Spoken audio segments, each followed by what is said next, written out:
तो जैसा कि लास्ट एपिसोड के अंदर हमने देखा था, जो यान जिया होती है वो वैंग यांग के द्वारा दी गई स्वॉर्ड को देखने के बाद में अपने मन में सोचती है कि पता नहीं क्यों इस स्वॉर्ड को टच करते के साथ ही ऐसा फील हो रहा है जैसे कि ये मेरी ही बॉडी का एक पार्ट हो। और उसके इतना सोचते ही वैंग यांग वहाँ से जाते हुए उन लोगों से बोलता है कि कल्टीवेशन का पाथ जो होता है वो डिफिकल्टी से भरा हुआ होता है, इसीलिए अगर फ्यूचर में तुम्हें किसी भी प्रकार की प्रॉब्लम हो तो बिना किसी हेजिटेशन के मेरे पास में आ जाना। जो सुनते के साथ ही अब ये तीनों भी खुश हो जाती है और जो लिंकिंग होती है वो अपने मन में सोचती है कि मैं मास्टर को कभी भी निराश है वो नहीं करूँगी। तभी जो लियू होती है वो भी अपने मन में सोचती है कि चलो अब फाइनली मैं मास्टर को दिखा सकती हूँ कि मैं किस चीज़ के कैपेबल हूँ। और उसके तरह सोचते ही यांग जिया भी अपने मन में सोचती है कि यहाँ पर तो अल्टीमेट कल्टीवेशन रिसोर्सेस मौजूद है, क्या मुझे जो मीनिंग की डील थी उसके बारे में भूल जाना चाहिए। और अब उनके इतना सोचते हैं हम थोड़ी देर बाद का सीन देखते हैं जहाँ पर कि जो ये लिन किंग होती है वो कल्टीवेशन कर रही होती है, जिसे देखकर लुओ किंग अपने मन में सोचती है कि आसपास की जो स्पिरिचुअल एनर्जी है वो बहुत ही स्पीड के साथ में इसकी इंटेंट स्पिरिट बॉडी के अंदर जा रही है। लेकिन आखिर ऐसी चीज़ है वो मेरे साथ में क्यों नहीं होती है, क्योंकि मास्टर ने कहा था कि मेरे पास में भी स्पिरिट सेंट बॉडी है। और अब उसके इतना सोचते ही हम देखते हैं कि वे तीनों बहुत ही स्पीड में स्पिरिचुअल एनर्जी जो होती है उसे एब्जॉर्ब करने लगती है, जिसके बाद में हमारा व्यू सेक्ट मास्टर के ऊपर आ जाता है जो कि इस टाइम पर नीस एंड सोल रियलम की पीक पर पहुंच चुके होते हैं। जो देखकर सेक्ट मास्टर जो होता है वो खुश होते हुए अपने मन में सोचता है कि सच में ये जो एंसेस्टर है उन्होंने मुझे कल्टीवेशन की जो टेक्निक दी थी वो तो बहुत ही ज़्यादा इनक्रेडिबल है। मुझे लगता है कि मैं जल्दी ही असेंशन रियलम पर ब्रेक थ्रू जो है वो कर लूँगा। और इतना सोचते के साथ ही अचानक से जो सेक्ट मास्टर होता है वो काफ़ी ज़्यादा हैरान रह जाता है। हैरान होते हुए मन में सोचता है कि अचानक से जो स्पिरिचुअल एनर्जी है उसकी संख्या इतनी कम क्यों हो गई। मुझे ये मत कहना कि जो स्पिरिचुअल एनर्जी है वो आसपास से ख़त्म होने लगी है। और उसके इतना बोलते के साथ ही हमारा व्यू जो होता है वो एक एल्डर के ऊपर आ जाता है, जहाँ पर कि एक डिसाइपल बेहोश हो चुका होता है, जिसे देखकर जो दूसरा डिसाइपल होता है वो बोलता है कि एल्डर भाई जो यांग लिन है वो बेहोश हो गया। जो सुनते के साथ ही वो एल्डर बोलता है कि चिंता मत करो, मुझे लगता है कि ये एनर्जी चैनल के डिसऑर्डर होने के कारण हुआ होगा। और इतना बोलते के साथ ही वो एल्डर जो होता है वो उस डिसाइपल को चेक करने लगता है। उसे चेक करते हुए बोलता है कि ये चीज़ तो काफ़ी ज़्यादा अजीब है, क्योंकि इसके पल्स तो बिल्कुल पूरी तरह से स्टेबल है, तो क्या ये स्पिरिचुअल एनर्जी की कमी के कारण हुआ है। और उसके इतना बोलते ही अचानक से एक डिसाइपल वहाँ पर आते हुए बोलता है कि एल्डर भाई जो सेक्ट मास्टर है उन्होंने जल्दी से आपका जो काउंसिल हॉल है उसके अंदर समन किया है। जो सुनकर वो एल्डर जो होता है वो थोड़ा सा हैरान होते हुए अपने मन में सोचता है कि ये चीज़ तो अजीब है, क्योंकि सीनियर ब्रदर तो शेकुलेशन के अंदर थे अपने ब्रेक थ्रू के लिए, तो फिर आखिर वे मुझे यहाँ पर अचानक से समन क्यों कर रहे हैं। और अब एल्डर के इतना सोचते के साथ ही हमारा व्यू जो होता है वो वैंग यांग के ऊपर आ जाता है, जो कि सिस्टम के पैनल को देखते हुए बोलता है कि केवल कुछ ही दिन बीते हैं लेकिन इनकी कल्टीवेशन इतनी ज़्यादा इंप्रूव हो गई, सच में डाओ शेकिंग डिसाइपल्स की सिस्टम तो बहुत ही ज़्यादा अमेजिंग है। जो सुनते के साथ ही जो सिस्टम होती है वो वैंग यांग को बताती है कि ऐसा तो होना ही था, क्योंकि ये सिस्टम जो है उसके यहाँ पर फंक्शनों को यहाँ पर बहुत ही अच्छे से कस्टमाइज कर बनाया गया है। और उसके इतना बोलते के साथ ही हम देखते हैं कि जो लिन किंग होती है वो ब्रेक थ्रू कर लेती है, और ब्रेक थ्रू करने के बाद में खुश होते हुए बोलती है कि क्या बात है, फाइनली मैंने फाउंडेशन इस्टेब्लिशमेंट रियलम पर ब्रेक थ्रू जो है वो कर लिया। और अब उसके इतना बोलते के साथ ही हम देखते हैं कि बाकी की लड़कियां भी जो होती है वो ब्रेक थ्रू करने लगती है, जिसे देखने के बाद में वैंग यांग बोलता है कि सच में जो टैलेंटेड लोग होते हैं उन्हें ज़्यादा सिखाने की कोई ज़रूरत नहीं होती, क्योंकि वे थोड़े से ही बहुत ज़्यादा सीख जाते हैं। और वैंग यांग के इतना बोलते के साथ ही हम देखते हैं कि जो सेक्ट मास्टर और एल्डर होते हैं वो दोनों वहाँ पर आकर वैंग यांग को ग्रीट करने लगते हैं। जो सुनकर अब वैंग यांग जो होता है वो उनकी तरफ देखते हुए बोलता है कि आखिर तुम लोग जो है वो किंग यून पीक पर आज क्यों आए हो। जो सुनते के साथ ही जो सेक्ट मास्टर होता है वो वैंग यांग को बताता है कि एंसेस्टर हम लोगों ने इस चीज़ को डिस्कवर किया है, आसपास की जितनी भी स्पिरिचुअल एनर्जी है उस सभी को जो किंग यून पीक है वो एब्जॉर्ब जो है वो कर रहा है, जिस कारण सभी लोगों की जो कल्टीवेशन प्रोग्रेस है वो बहुत ही ज़्यादा धीमी हो गई है। जो सुनकर वैंग यांग जो होता है वो बोलता है कि वो ऐसा लगता है कि जो तुम्हारी जूनियर है इन्होंने काफ़ी बड़ी मात्रा में स्पिरिचुअल एनर्जी को एब्जॉर्ब कर लिया, जिस कारण आसपास की स्पिरिचुअल एनर्जी कम हो चुकी है। जो सुनते के साथ ही जो लिन किंग होती है वो भी वहाँ पर आ जाती है, और वहाँ पर आते हुए वैंग यांग से बोलती है कि क्या मास्टर हमने आसपास की सारी स्पिरिचुअल एनर्जी को एब्जॉर्ब कर लिया, प्लीज़ हमें माफ़ कर दीजिए, हम लोग जो है वो आगे से ऐसा नहीं करेंगे। जो सुनते के साथ ही जो एल्डर होता है वो उससे बोलता है कि सीनियर जूनियर सिस्टर आपको यहाँ पर इस तरह से माफ़ी मांगने की कोई ज़रूरत नहीं है, हम लोग जो है वो यहाँ पर आपको ब्लेम नहीं कर रहे। जो सुनते के साथ ही अब जो सा एक मास्टर होता है वो वैंग यांग के बोलता है कि एनसिस्टर हम लोग आपके पास में केवल इसीलिए आए हैं कि आप शायद कोई ऐसा रास्ता जो है वो निकाल सके जिससे कि पूरे सेक्ट के अंदर स्पिरिचुअल मात्रा जो है वो बढ़ सके और सभी लोग अच्छे से कल्टीवेट कर सके। जो सुनकर वैंग यांग जो होता है वो सिस्टम की तरफ देखते हुए उसे बोलता है कि क्या तुम्हारे पास में कोई सॉल्यूशन है। जो सुनते के साथ ही जो सिस्टम होती है वो खुश होते हुए बोलती है कि ठीक है होस्ट, इस चीज़ को आप मेरे ऊपर छोड़ दीजिए। और इसके इतना बोलते ही वैंग यांग के पास में नोटिफिकेशन आती है जिसमें कि बताया जाता है कि होस्ट मुबारक हो, आपने डिसाइपल से रिलेटेड पहला टास्क कंप्लीट कर दिया है। इसलिए रिवॉर्ड के तौर पर आपको एक सुप्रीम ग्रेड का ट्रेजर दिया जाता है जिसका नाम की सेकंड हेवन स्पिरिचुअल डिवाइस है। जो सुनता के साथ ही मैं वैंग यांग जो होता है वो भी उस डिवाइस को देखने लगता है। उस डिवाइस को देखते हुए बोलता है कि चलो ये काफ़ी अच्छा है, जिसका मतलब कि तुम पूरी तरह से यूजलेस नहीं हो। जो सुनते के साथ ही सिस्टम बोलती है कि मास्टर, इस तरह की प्रॉब्लम को यहाँ पर सॉल्व करना मेरे लिए कोई बड़ी बात नहीं। जो सुनकर अब वैंग यांग जो होता है वो भी उस डिवाइस को निकाल लेता है। डिवाइस को निकालते हुए बोलता है कि पिछली बार हम लोगों ने यहाँ पर पर्पल मैन से इमॉर्टल स्टोन का इस्तेमाल किया था ताकि यहाँ की जो अर्थ वेन है उन्हें रिपेयर जो है वो किया जा सके। और चूंकि अब रिपेयर हो चुकी है तो इसीलिए मैं अब यहाँ पर स्पिरिचुअल डेंसिटी का जो एसेंस है उसका इस्तेमाल करने वाला हूँ। जो सुनते के साथ ही जो सेक्ट मास्टर होता है वो उस डिवाइस की तरफ देखते हुए वैंग यांग से पूछता है कि एंसिस्टर आखिर ये किस प्रकार का डिवाइस है, क्योंकि मैं महसूस कर सकता हूँ कि इसके अंदर से बहुत ही पावरफुल स्पिरिचुअल एनर्जी जो है वो निकल रही है। जो सुनते के साथ ही वैंग यांग जो होता है वो उस डिवाइस को एक्टिवेट करने लगता है और बोलता है कि तुम लोगों को जल्दी ही पता चल जाएगा। और अब वैंग यांग के इतना बोलते ही हम देखते हैं कि पूरे सेट के अंदर स्पिरिचुअल एनर्जी जो होती है वो फैलना शुरू हो जाती है। और अब जो वैंग यांग होता है वो उन लोगों की तरफ देखते हुए उनसे बोलता है कि मुझे लगता है कि तुम्हारे लिए इतनी स्पिरिचुअल एनर्जी जो है वो काफ़ी रहेगी। जो सुनते के साथ ही वे दोनों बोलते हैं कि ये स्टडी है तो काफ़ी से भी ज़्यादा है, बहुत बहुत शुक्रिया हम लोगों को कल्टीवेशन की इतनी अच्छी अपॉर्चुनिटी देने के लिए। और उसके इतना बोलते कि साथ ही वहाँ पर मौजूद जो डिसाइपल होते हैं वो भी इस चीज़ को देखकर बहुत ज़्यादा खुश होने लगते हैं और खुश होते हुए बोलते हैं कि सच में जो एंसेस्टर है वो तो बहुत ही ज़्यादा अमेजिंग है, जो कि डिवाइन आर्टिफैक्ट का इस तरह से इस्तेमाल कर सकते हैं। और अब उनके इतना बोलते ही हम कुछ टाइम बाद का सीन देखते हैं जहाँ पर कि सैक मास्टर के पास में हाई ग्रेड की ब्रेक थ्रू पिल होती है, जिसे देखते हुए सैक मास्टर अपने मन में सोचता है कि अगर जो एंसेस्टर है उनका यहाँ पर हमें फुल सपोर्ट ना होता तो असेंशन रियलम पर ब्रेक थ्रू करने से पहले ही मैं ओल्ड एज से मर जाता। और अब इतना सोचते ही हम देखते हैं कि सैक मास्टर जो होता है वो पिल को खाकर अपने ब्रेक थ्रू की तैयारी को शुरू कर देता है, जिस कारण हम देखते हैं कि अचानक से उसके पैलेस के अंदर से बहुत ही पावरफुल एनर्जी निकलकर सीधे आसमान की तरफ जाने लगती है, जिसे देखकर एक डिसाइपल जो होता है वो हैरान होते हुए बोलता है कि क्या सैक्ट मास्टर ने ब्रेक थ्रू कर लिया। जो उनका दूसरा डिसाइपल जो होता है वो रोते हुए बोलता है कि हाँ, फाइनली हमारे सोल स्पिरिट सेक्ट के जो सेक्ट मास्टर है वो असेसन रियलम पर पहुंच गए। जो सुनकर एक और डिसाइपल जो होता है वो बोलता है कि लेकिन जो हमारे एंसिस्टर है वो तो पहले से ही सुप्रीम रियलम पर है ना, तो क्या सच में हमें जो एसेंशन रियलम है उसकी इस तरह से तारीफ करनी चाहिए। जो सुनते ही वहाँ पर खड़ा हुआ जो एल्डर होता है वो बोलता है कि क्या तुम खुद को यहाँ पर जो एंसिस्टर है उससे कंपैरिजन करना चाहते हो। मुझे लगता है कि तुम्हें बोलने से पहले थोड़ा सोच लेना चाहिए, नहीं तो अगली बार तुम्हें सजा भी दी जा सकती है। सुनकर वो डिसाइपल भी घबराने लगता है। और अब उसकी तरह बोलते ही हमारा व्यू वैंग यहाँ के ऊपर आ जाता है, जो कि बोलता है कि क्या बात है, चलो जो सेक्ट मास्टर है उसने भी असेंशन रियलम पर ब्रेक थ्रू जो है वो कर लिया। ऐसा लगता है कि अब मैं बिना चिंता के इधर उधर जा पाऊंगा। जो सुनते ही जो सिस्टम होती है वो वैंग यांग से बोलती है कि होस्ट, अगर देखा जाए तो इस तरह से अच्छा डेवलपमेंट जो है वो नहीं हो पाएगा, तो इसीलिए मैं आपके लिए कुछ नए फीचर जो है उन्हें भी एक्टिवेट कर देती हूँ। जो सुनते के साथ ही वैंग यांग जो होता है वो उसे मना करते हुए बोलता है कि नहीं, इसकी कोई ज़रूरत नहीं है, मैं यहाँ पर बेफालतू के और ज़्यादा फीचर जो है उन्हें एक्टिवेट नहीं कराना चाहता हूँ। इससे तो मुझे बिल्कुल भी आराम करने का टाइम भी नहीं मिलेगा। और हाँ, इससे मुझे याद आया कि तुमने कहा था कि यहाँ पर जो नेशनल वॉर थी उसे जीतने के कारण मुझे हमले डाव का फ्रेगमेंट जो है वो मिला था, जो कि तुमने अभी तक मुझे नहीं दिया। जो सुनते के साथ ही सिस्टम जो होती है वो वैंग यांग से बोलती है कि अच्छा हुआ कि आपने मुझे इसके बारे में याद जो है वो दिला दिया, तो जल्दी से अपने हेवनली डाव स्पेस के अंदर चलिए, वो हेवनली फ्रेगमेंट वहीं पर है। और अब इतना बोलते के साथ ही हम देखते हैं कि वैंग यांग जो होता है वो अपने हेवनली डाव का जो स्पेस होता है वहाँ पर आ जाता है, जहाँ पर आने के बाद में वैंग यांग सिस्टम से बोलता है कि सिस्टम, यहाँ पर मुझे टास्क को कंप्लीट करने के बारे में बाद में हेवनली फ्रेगमेंट के छोटे छोटे भाग मिलते हैं। अगर मैं इसी तरह से इन्हें कलेक्ट करता रहता हूँ तो इसमें तो काफ़ी ज़्यादा टाइम लग जाएगा, तो क्या कोई दूसरा तरीका नहीं है इन्हें जल्दी कलेक्ट करने का। जोसन का सिस्टम बताती है कि आप एक डायरेक्टली सेंट टीयर के मास्टर को मारकर उसके हेवनली डाव को निकाल लीजिए।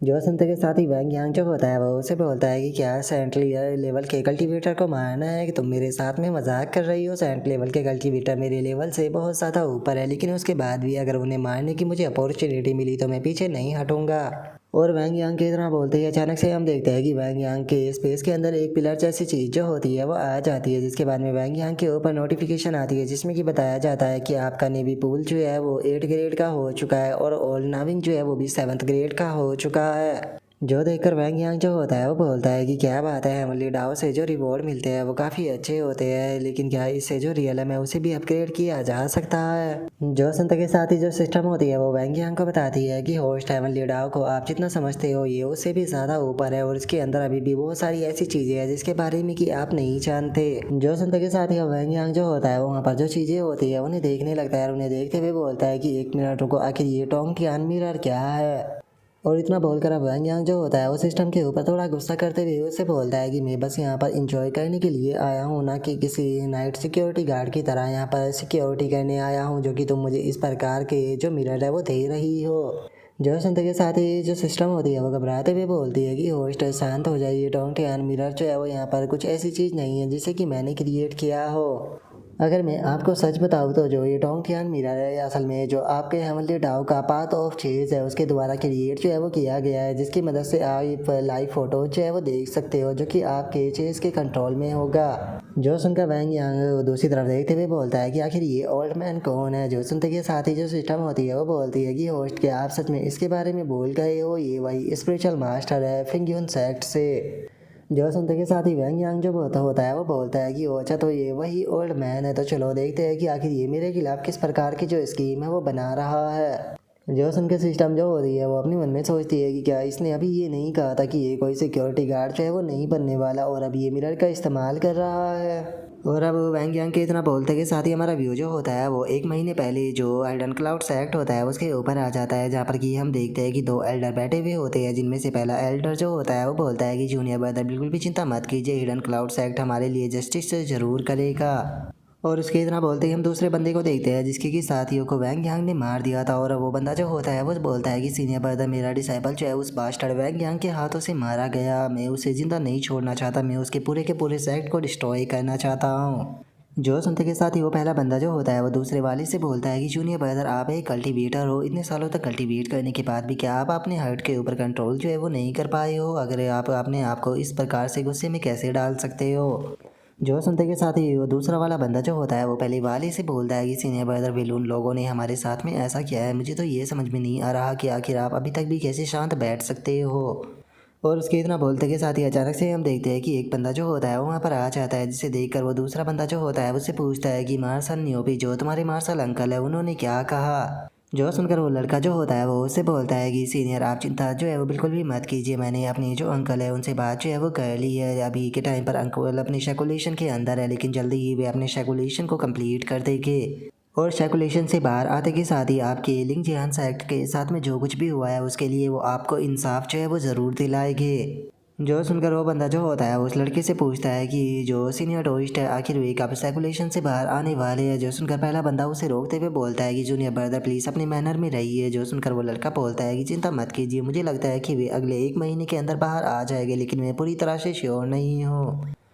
जो सुनते के साथ ही वो एल्डर जो होता है वो गुस्से में बोलता है कि बहुत बढ़िया लिंग जियान सेक्ट तुम्हारे ख़त्म होने का टाइम जो है वो आ चुका है। जो सुनकर वो दूसरा एल्डर अपने मन में सोचता है कि पता नहीं क्यों मुझे बिल्कुल भी अच्छी फीलिंग नहीं आ रही। और उनके इतना सोचते ही हमारा व्यू वैंग यांग के ऊपर आ जाता है, जो कि मिरर की मदद से इन सभी चीज़ों को देख रहा होता है। और इन चीज़ों को देखने के बाद में वैंग यांग बोलता है कि मुझे पक्का यकीन है कि ये ओल्ड मैन मेरे ही खिलाफ कोई प्लानिंग कर रहा होगा। सिस्टम क्या तुम मुझे बता सकती हो कि हिडन क्लाउड सेक्ट कितना पावरफुल है। जो सुनते के साथ ही सिस्टम जो होती है वो वैंग यांग से बोलती है कि होस्ट इसके लिए मुझे माफ़ कर देना, लेकिन जो दूसरे सेक्ट है उनकी पूरी इन्फॉर्मेशन का एक्सेस मेरे पास में नहीं है। जो सुनकर अब वैंग यांग जो होता है वो बोलता है कि ठीक है, चूँकि जो टोंगटियान मिरर है वो पास्ट की जो मेमोरिया है उन्हें दिखा सकता है, तो चलो इसीलिए मैं इसे अपने पास में रख लेता हूँ। जो सुनकर सिस्टम मुस्कुराते हुए अपने मन में सोचती है, होस्ट आपने शुरू में कहा था कि आप कोई सिक्योरिटी गार्ड जो है वो नहीं बनना चाहते और अब आप इस मिरर को अपने पास में रखना चाहते हो। सच में यहाँ पर आपके इरादे पूरे चेंज होते रहते हैं। और सिस्टम के इतना सोचते ही हमारा व्यू सेक्ट मास्टर के ऊपर आ जाता है, जहाँ पर कि सभी लोग उन्हें कॉन्ग्रेचुलेट कर रहे होते हैं। जो देखकर सेक्ट मास्टर भी खुश होते हुए मन में सोचता है कि सच में ब्रेक थ्रू करने के बाद में बहुत ही अच्छी फीलिंग आ रही है।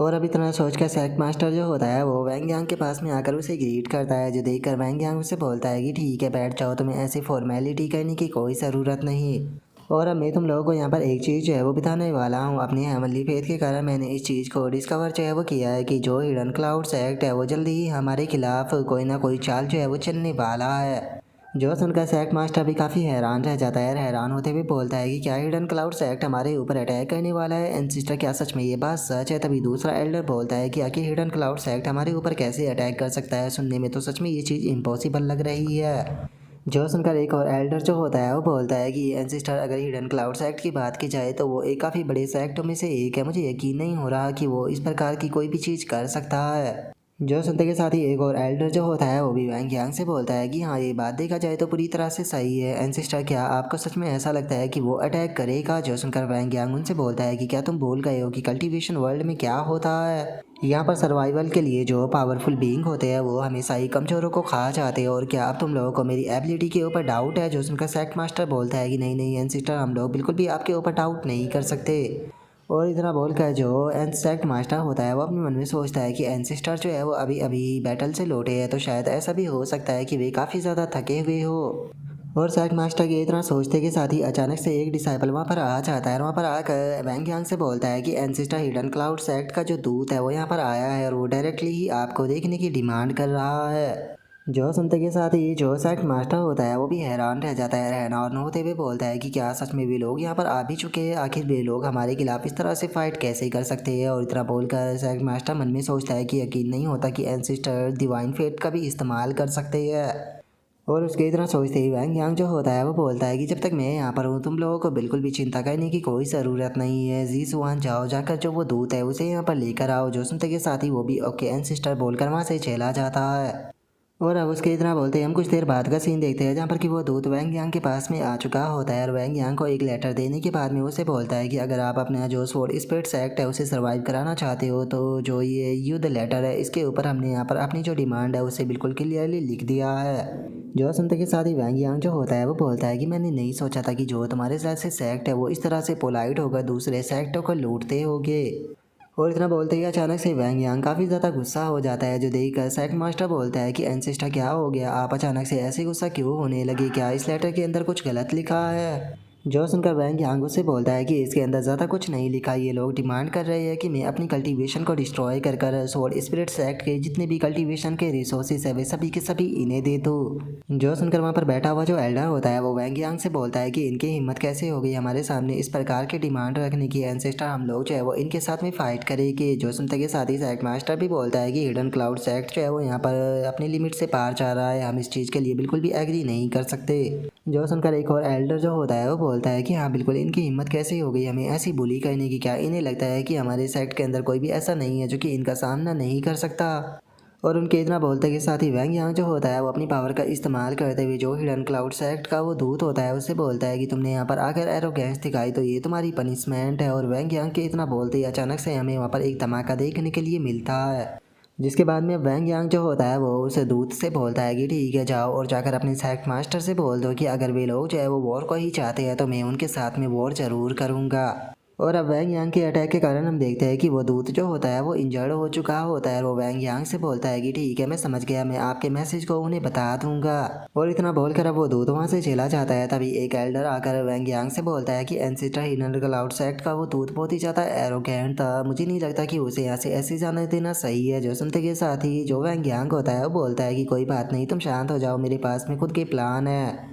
और अब उनके इतना बोलते के साथ ही हमारा व्यू जो होता है वो उन्हीं एल्डरों के ऊपर आ जाता है, जो कि अब इस बात को सुनने के बाद में गुस्से में चिल्लाते हुए बोलता है कि क्या उस वैंग यांग ने ऐसा कहा? जो सुनते के साथ ही वो दूत बोलता है कि मैं कसम खाता हूँ कि मैंने जो कुछ भी बोला वो पूरी तरह से सच है। और इतना बोलकर वो दूसरे वाले एल्डर के पास में आ जाता है और उसे बोलता है कि मार्शल अंकल, आपको मेरी मदद करनी होगी। और उसके इतना बोलते ही अचानक से उसके फोरहेड से एक एनर्जी निकलने लगती है, जिसे देखते के साथ ही वो एल्डर भी काफ़ी ज़्यादा हैरान रह जाता है। हैरान होते हुए बोलता है कि एक मिनट, ये तो सोल डिस्ट्रॉइंग थंडर स्पेल है, सभी लोग जल्दी से यहाँ से पीछे हटो। और इतना बोलते के साथ ही वे लोग जैसे ही पहले से बाहर आते हैं तो हमें वहाँ पर बहुत ही पावरफुल धमाका देखने के लिए मिलता है, जिसके बाद में अब हमारा व्यू जो होता है वो वैंग यांग के ऊपर आ जाता है, जो कि मुस्कुराते हुए बोलता है कि जो भी मुझे ऑफेंड करने की कोशिश करेगा उसकी किस्मत बिल्कुल ऐसी ही होगी। और उसके इतना बोलते ही हमारा व्यू उन्हीं दोनों एल्डरों के ऊपर आ जाता है, जहाँ पर कि पहला एल्डर जो होता है वो दूसरे वाले से बोलता है कि डोइस्ट यून हाई, आखिर ये क्या था? जो सुनते के साथ ही जो यून हाई होता है वो बोलता है कि ये सब कुछ है उस वैंग यांग का किया करा धरा है, मुझे यकीन नहीं होता कि वो यहाँ पर इस तरह का जो cheap move soul destroying attack है उसे कर रहा है।